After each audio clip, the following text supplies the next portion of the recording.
জালসা কালকে আজকেই মাল। হুম, হ্যাঁ জালসা হয়ে যাচ্ছে দিদি, সাইড দেন, লাইভ আছে এখন, বর্তমান লাইভে, আগে ফেসবুক লাইভে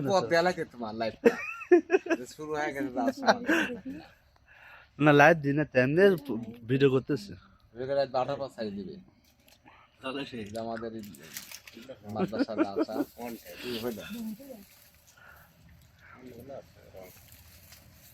ভালোই আছে প্রোডাক্ট গুলো না, এখন তো চালুই করেনি। ও এখানে এখন তো খরিদ্দার চলে আসছে। খবরদার না আমি ও তুলবো না তো আপনি। এই কি কত নামটা দেখো না না করা কেন তো কি কত ঘর ঘর কাজ দেখলাম ভিতরে চুলা গ্যাসের চুলা আসো যায়